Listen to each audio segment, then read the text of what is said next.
之前很有趣，美术之星跟我讲的，就有一个那个台北来的观众，然后去看一个捷运站旁边的房子，高雄人都觉得说捷运站也没什么厉害的，真的是就是没什么厉害的。他说哦，对，就介绍附近环就这么有个捷运，然后就要讲下一个，结果那个台北观众就说，我靠，真的假的？因为就在他们社区楼下，哦，立刻就要买。为什么？因为在台北，我们是要怎么买到一个捷运站出入口啊？就在自己社区楼下的房子，有都天价嘛，对啊，在高雄放在那边呢，大家也都不当一回事哦。你拿台北来看高雄，你就会，我们要说他犯错，我会讲说，你看台北人眼光确实不一样。那我现在经过，我就搬来高雄了嘛，然后也修正了一些观念，就是说还是要会判断，你不是完全照搬台北经验哦。比方说，捷运就是很诡异的事情，就高雄真的是没什么在管那个捷运的。我个人认为，就是路网还没成型吧，就慢慢等吧。我们台北刚开始也是啊，你只有那个文湖线，当初还是被人家骂说啊，谁天天要去动物园，浪费钱。高雄选房选区大解析，独家揭秘在地人跟外地人自产客完全不同的选房心法哦，让你不踩雷哦。这集我想拍好久了哦，终于把它整理出来哦。来，先说结论哦，在地人会喜欢的地区，很可能不适合你那个外地人买来自产拼涨幅的。嗨，我是买房阿元，订阅买房阿元，我先祝你老了有房也有钱哦。我们上一支影片聊了新青安结束补贴以后，利率会变得很高吗？那今天我来跟你聊一个很酷巴标题的新闻哦，这引战标题哦，叫台积电工程师先买车不买房哦。这是我们来聊一个新闻，标题我念一下：台积电高雄的工程师不买房先买车，背后有2大悲伤原因哦。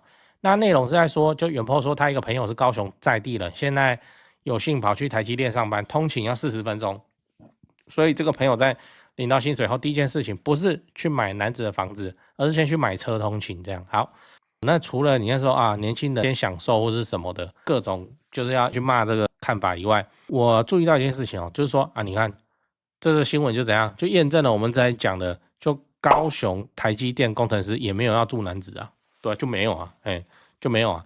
因为男子的环境就还好啊，哦，他没有不好，他是其他地方会比他还好。那自就是看能不能住远一点这样哦，然后去拿更好的生活机能。然后男子的生活机能哦，也是输凤山，那个就很怎啊哦，那个2026年凤山拉拉破就要开幕了，你看看到时候凤山会变成怎么样哦，又有卫武营哦，又连开又有捷运黄线，那很猛的地方。还有一个大家都嘴不了的东西叫慈济，慈济的城堡也在那里。好，然后他会想住哪里？台积电高收入的工程师会想住哪里？我未看先猜了，富邦、凹子底、BOT 啊，农16美术馆这边呢、啊？哦，为什么？因为还是学区的问题，就是那个一个单身男人住哪有差？住公司宿舍越省钱越好。可是如果他有结婚的打算，有小孩子的话，那就美术馆了哦，美术馆的学区啊。好，那这个美术馆到台积电厂区开车，我会员影片也拍过了哦。我是骑车啦，我们走走停停，翠华路还在拓宽，旁边还在施工，还将8分钟哦。那你要开车上下班时间塞一下的话，15-20分钟也到得了哦，就这样。那这个富邦凹子底的话更好哦，那未来会有汉神3馆，对不对？最畅销的百货公司热门地段，太有捷运站、凹子底站，这个搭就搭到油厂国小站了呢，就台积电厂区了呢。住的又是什么？又是高端百货区。这个不是说工程师很喜欢高端百货区，是工程师的老婆喜欢，对不对？他就想要做那个贵妇哦，就这样。在台北当不了贵妇，那个代价太大，可在高雄没差哦，住起来就很舒服。所以你要知道，高雄人都买哪里哦？那接下来我们就要讲高雄本地人哦，在地人会想要住在哪里？那这是一个脸书的社团，叫高雄大小事的统计哦。我先说这个是不太准的，因为一堆外地人来投票才会投出这种结果。他就问说，如果不为钱烦恼，哪一区才是高雄人的最爱？那最后的统计结果是，你们猜猜看，你是不是高雄，还是你朋友是不是高雄的？左营区哦，第一名哦，因为左营有3铁共购，附近的百货商场众多，购物方便，屁啦，这很明显很不高雄哦。那第2、3名区，这就有道理哦。3名区老区啊，3名区就是生活机能成熟，然后高一哈，然后建工、科大还是什么，反正校区的学校哦，然后科工馆，然后顶山、家乐福等等，现在又有轻轨加持哦，未来会更加方便，也有新案子一直推出来，像那个梦学院嘛。好，来第3名前进区，前进区就是老区哦，正市区老区哦，前进区很小，它不是高雄行政区面积行政区最小的是盐埕哦，但这是有够小。盐埕区会变成说谁管它？前进区就这个户政事务所还要跟别区共用，就这样很小了，没有几条街。反正你就想说，透天有钱老人大概就是在前进区哈。那前进区就是汉神百货跟各种文教机构林立哦，很适合自住。还有爱河旁边那边也是前进区哦，高雄女中那边。那第4名盐埕区哦，盐埕区有博二艺术特区跟高雄流行音乐中心，是年轻人的首选。所以那个高雄年轻人怎么会去选那里？那是外地的年轻人。每次来看那个高流演唱会或黄色小鸭，他们就说那里很好，是这样子来的。所以那个投票结果说这几区都很适合自住哦，会是最爱哦，会是首选这样。我怎么觉得很奇怪嘛？好，最后你要知道在地人跟自产客的看法是真的差很多。好，那你看这个就是外地人跟在地人哦的看法，真的是差别非常的大。我们刚才讲的就是看哪边热闹哪边博二，对不对？自住怎么会选博二？自住怎么会想要住在松烟？这种地方，如果以台北来讲，然后住在松烟旁边，怎么会嘛？哦，那自住他考虑的是什么？学区嘛，然后轻轨嘛，然后医院嘛，捷运嘛，就是交通啊，然后百货公司啊，大概是生活机能为主哦。我们也不能说高雄流行音乐中心那边很好，这件事情是错的，而是说自住哦，跟外地自产看的东西真的都不一样。如果你是要自产的话，我会建议你怎样？你是外地人要自产，就是不要去问在地人的意见，你遵循你 follow your heart， 那你想要怎样你就怎样。你去问在地人会得到一些你自己都无法接受结果你的投资计划会卡住哦。否则，除非他是有关心房地产的人嘛，不然你就会得到一个很不正确的答案。比方说就是我一直在讲那个在地人的看法，我们尊重但是有时候误差是大的。比方说，我在会影片推荐那个富邦凹子底 BOT 案，也就是凹子底捷运站那，我这影片前面也有讲嘛。结果在地人的看法是什么啊？很塞那个是大顺路跟博爱路交叉口，又走轻轨，很塞很吵那边不好，那边是大工地。对啊，我们台北来的有看过这个新建发展的过程就是这样，它就是大工地啊，然后有机会捡便宜啊。等到它都好了，像新店玉龙城都盖好了以后，对不对？就喷上去了，它还不用盖好，它就喷上去了就是这样。可是在地人就是以自住舒服为主那他当然会跟你说，你去买那个工地附近干什么？就这样，我们也不能说他错，这就是我说的，很容易会得到一个不是那么正确的答案，不能说他不正确，就是比较奇怪的答案。例如说前金区，刚刚前面讲到嘛，前金区有部分包含到亚洲新湾区但我未看先猜，在地人讲的前金区跟外地人讲的前金区又不一样在地人讲的前进区，他会喜欢讲什么？他会喜欢讲说，前进区不错，爱河旁边那边学区还不错啊，怎样讲？他大概就讲这个。如果你要学区，在地人会给你推荐什么？文化中心附近。你看一个外地人，他是要怎样做功课？会做到一个功课叫做文化中心，那个是上一代，就是40-50岁的阿伯，他们那个时代的蛋黄区现在也不能讲没落了，那附近还是贵贵的就生活机能都很成熟，那边的国宅适合国宅45年、55年。45年的屋龄，然后有走电梯，对，就是这样那现在是蛋黄区迁移到北高雄，然后准备要在新湾区这边喷在地人他已经在看，他还是看他传统的这个什么文化中心就这样。然后哪边自住比较舒服，他会跟你讲一个外地人就有这个地方的这种情况，就是比方合体合体也一样是上一个阶段的那个蛋黄区真的合体以前住合体真绝不凡，现在住合体就觉得那边都是中古屋旧旧的住哪里？住美术馆比较畅秋，就会变成这样好，那在地人很喜欢在强调的东西是学区房怎样又怎样。你看我那么久影片你也知道，就是说你要选应该是怎么选？应该是选亚湾亚洲新湾区的发展然后只是你看的案子刚好门牌是前金这样最好对不对你自产怎么会去选一个用行政区那边下去选？这就是高雄跟北部不一样的地方。北部就是大安区、文山区大概就是这样讲。可是高雄就是亚洲新湾区，它已经跨很多的行政区了，有前镇、有苓雅、有前金、有盐埕，就这样。我们应该讲说要自产选亚湾大概是这样。然后高雄台积电，你看它又跨左营，又跨鼓山，然后还跨桥头，反正就真的是不太一样了。OK， 好，这就是我说在地人可能会给你一个比较奇怪的答案，在地人很难脱口跟你讲说亚湾那边不会嘛，还会讲说那个前进那个自强夜市那边有一些房子还蛮便宜的，然后离那个高软也很近，大概这样子的答案就已经相当之精准了。我说以在地人来说，所以你还是要自己做功课不然很容易会被那个在地人牵着鼻子走。他们会说那边不好真的还会说像那个红海 Y15 连开案要放在2冒2的土地上。然后未来那边也会有一站捷运黄线，然后在地也会跟你说什么，那85大楼那边呢，前面呢那边很无聊很荒凉那边什么都没有，要吹海风不好吧？对啊，就会变成这样。我们有做功课了，知道自己在买什么，这样就好了哦。那等我们那拼一个东西的中古屋的补涨，就是等那个在地人哦，摇身一变，不是他摇身，久久没看，一看我靠，那边呢哦，要的就是这种效果。如果你要做高雄的话，我会员影片不是都拍高雄的重大公共工程建设，能够带来人口移入的，能够带来附近房地产抬升的，我不是都讲了，就这样。哦，对哦，这几件事情先讲，不然怕忘记。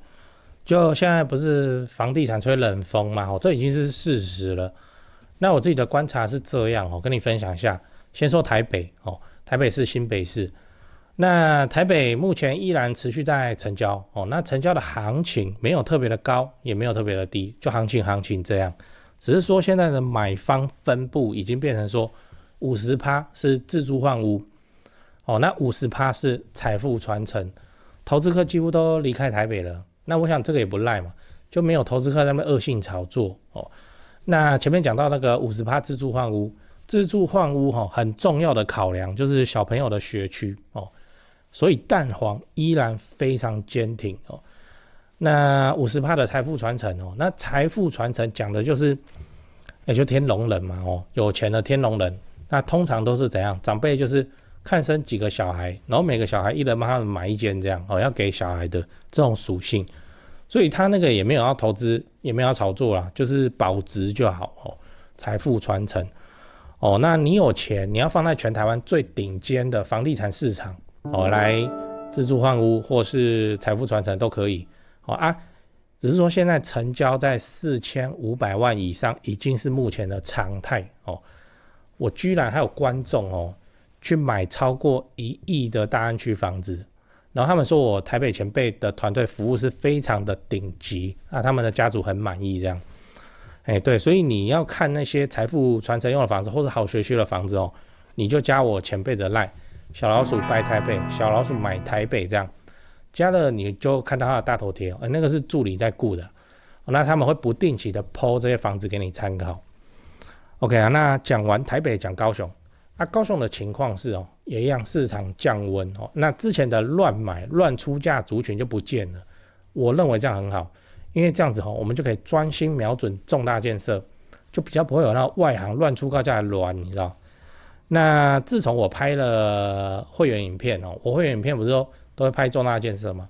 那陆陆续续我拍了高雄的重大建设有，楠梓台积电哦，到凹子底3大开发案、富邦凹子底 BOT 案，到71期4地重划、新高雄火车站，到亚洲新湾区哈。你们观众很奇怪哈，我拍一个重大建设，你们就跟着买一个重大建设附近。高雄我是很有信心啊，没想到说，这个观众好像比我还有信心哦。买的比我还贵，买的比我还多，真是蛮夸张哦。那看好高雄，你瞄准重大建设，就找我推荐的台湾房屋美术之星店哦。那在高雄你要卖还是要买哦？那你就给他们一条龙就好了，就跟我一样，我过去10几年都是他们处理的，这是真的哦。那我付的中介费哦，这样子加起来早就超过7位数。那你看我还是愿意推荐他们，就是真的很没问题嘛，很专业，很 OK。他们的 LINE 是小老鼠 go， 小老鼠5个 go 哦。那他们有答应我说会 po 在这只 LINE 的房子是都会挑过哦，就是专门给买房阿元的观众。那这些房子都怎样？都适合自产，也都在重大建设旁边，你可以加那个 LINE 来看看哦。高雄没有台北那么贵啊。祝你自产顺利，来高雄玩得开心。赞，讲八卦，就真的哦，就是在地人通常不是那么关心房地产的状况，就是我们这种外地人来自产，自己又不住这里，我们才去关心房地产状况。你有没有发现，都是这样的？你不要说高雄在地人，你各个县市，台中在地人，台北新庄在地人，板桥在地人，三重在地人都是一样，他们一律都觉得怎样？一律都觉得自己的家不值得那个钱，现在的房子怎么那么贵，对不对？这就说明了就没有在看嘛。就是他就过他的日子嘛，没有在看嘛。然后房价这样，请问房价是你一觉醒来突然变高吗？不会嘛，房价是一个过程嘛，而且持续的时间会到年为单位。可是他们就是说，现在怎么涨成这样就没在看嘛，对啊。所以你去问在地人哦，很可能会得到很奇怪的答案。可是它是不是合理的？它是在地人眼中合理的，那你就要思考一下哦。所以为什么你看我做了那么多功课，结果我最后是选择什么？我选择的是政府或是民间的重大公共工程建设，或民间的重大投资案，像那个富邦凹子底 BOT 案，要盖汉神三馆，它会有一栋旅馆、一个超大百货公司跟一栋商办就盖在一起，在凹子江那边，那个是民间投资。我刚刚提到的那个特茂山哦，特茂山北基地新复发那个也算民间投资啊。新复发北基地在亚湾那边哦，就是高雄图书馆总图旁边。你现在去那边看，空地真的是空地，然后长草，然后还有野狗跟鸽子，鸽子好多，我不知道为什么哦。你说这附近会长，在地人会用什么眼光看你？他就说哦，这个好去吃药哦，就这样啊。重大公共工程建设就是这样，就是盖之前都是大工地，在地人是要怎样相信他 ？OK， 所以这时候我会认为我们这种外地人的优势就可以跑得出来了，就是说啊，我们就看过嘛，我们在台北都看台北表演过嘛。对啊，台北以前也是大工地啊，然后捷运一通发生什么事，房价追都追不上，你没办法靠你自己领薪水就追上去嘛，就是这样。当然台北经验也会有误判的时候，就是拿台北来看高雄哦，也会有误判的时候。比方说高雄一直到现在都还是一个买房子送捷运的概念，你知道就很诡异。我们在台北捷运站还得了，你离捷运站走路算秒的就到，这还得了？就在高雄。捷运说没人搭啦，说什么不开冷气很热啊，没人鸟他，你知道？之前很有趣，美术之星跟我讲的，就有一个那个台北来的观众，然后去看一个捷运站旁边的房子，高雄人都觉得说捷运站也没什么厉害的，真的是就是没什么厉害的。他说哦，对，就介绍附近环就这边有个捷运，然后就要讲下一个，结果那个台北观众就看，我靠，真的假的？因为就在他们社区楼下，哦，立刻就要买，为什么？因为在台北我们是要怎么买到一个捷运站出入口啊，就在自己社区楼下的房子，有都天价嘛，对啊，在高雄那边呢，大家也都不当一回事哦。你拿台北来看高雄，你就会，我们要说他犯错，我会讲说，你看台北人眼光确实不一样。那我现在经过，我就搬来高雄了嘛，然后也修正了一些观念，就是说还是要会判断，你不是完全照搬台北经验哦。比方说捷运就是很诡异的事情，就高雄真的是没什么在管那个捷运的。我个人认为就是路网还没成型吧，就慢慢等吧。我们台北刚开始也是啊，你只有那个文湖线，当初还是被人家骂说啊，谁天天要去动物园，浪费钱。马特拉不拉，我们自己拉。陈水扁的时候，然后多一个板南线，施工好烦。然后路网成型以后，你看大家都是逐捷运而居。高雄现在很明显还不到那个时候，所以现在你说你要长期部署，你要去追高雄的捷运，没有不行啊，对啊，等那个捷运黄线出来就是路网了啊。台北看高雄还是有一些地方要修正，我就看过台北的表演嘛，至少我们看的东西比较，对啊，好，空地才是重大建设的原料，你要有空地的地方，就这样。如果你都听高雄本地人的说法，你看看你会变成什么样子？你会买一些就是学区很好了哦，然后你也不住这里，你也是租房子，然后都是夫妻带小孩跟你租嘛，然后再跟你问说要不要挂户籍。然后你会发现那个房子就还好啊，也不太会动啊，就很稳健啊，稳健是很稳健，因为你就学区房嘛，很稳健啊。可是你要猛爆性的发展，比方说像亚湾哦，像高雄台积电哦，像高铁左营后站那样就做不到，它就是稳健。那我们就看过那个表演嘛，我们知道说会引入一大堆人进来上班的，那附近的房地产至少租金就会起来啊，租金就会起来，就整体投报率会变好，变好的话，它房价就会起来，就这样。然后预售屋没有人跟你客气的，一定给你开市场中很高的高价。我们旁边的中古屋还趴在地上传，买那个中古屋来蹭那个预售就好了，非常的安全跟稳健。我一直以来都是这个剧本哦，你看我影片那么久，你也知道。那我们还是要自己判断哦。那至少我现在在影片哦，为我的会员做的这些功课，也是我自己的功课，就是跟着重大建设走，而且是跟着有能力带来一些工作人口的重大建设，而不是要盖一个新的公园，新公园能提供多少工作机会？对啦，生活机能会变好啦，环境会变好。可是你说要对房价拉抬，真的是没有说3-5只办公大楼插下去来的威猛。大概就是这样。我会说这题没有标准答案，高雄人讲在地人讲的对不对？完全正确。你去听高雄本地人买的啊，你看看你会得到什么样的结果？不会是什么坏结果，就是大家狂涨的时候，迎来房地产市场的大涨，狂涨，你在那边比较慢哦，是也不会怎样。我们自己外地人来看说，这边就是一个工地嘛，然后未来就是建设嘛，那未来人口就会移入嘛，只是它现在就大工地嘛，很吵闹或者是怎么样，附近有中古就要先卡起来。为什么？因为我们在台北我们都错过啊，对啊，澳门就去做这种就好了。我的表达也表达不清楚，总之就是我真的我现在来高雄，这是满满的所谓既视感，你知道哦，既视感。我举个例子，我以前外地念大学的时候，那时候住板桥，哦，台北家在板桥，然后我每次搭火车到学生嘛，我就要搭火车到板桥哦，我又是那种不喜欢回家的人呐哦，那搭火车到板桥，每次哦大概间隔半年回家一次吧，每次哦我只要踏出板桥火车站，我觉得长相都不一样，因为那时候那个板信双子星正在盖，哦，鹰架哦，然后下一下鹰架拆掉，哦，一直跑出来，两个尖尖的，晚上开灯就。在高雄哦，真的是复制新版特区的那种火力全开的建设的感受，真的。所以我一看，哇靠，这个东西可以做哦，这附近真的可以买。为什么？啊，因为台北表演过啊，哦，然后后来的房价大家都看到了，对啊，啊，中间还有经过房价的低谷嘞，你看还不是喷成这样？所以在地人、外地人哈，你自己去找一个平衡啊，我个人会认为比较理想。那我的优点是什么？我的优点是我看过台北表演呢，我不是一个纯种高雄人。我跟你说，亚湾都在那边乱炒作，没有，我就台北看过啊。哦，以前觉得是炒作的地方，你看后来的房价，然后带着这些开发的经验，真是浓浓的既视感来看亚洲新湾区，我就觉得说这个好像是新版特区那边再表演一次哦，同样的感觉哦，就这样跟你分享。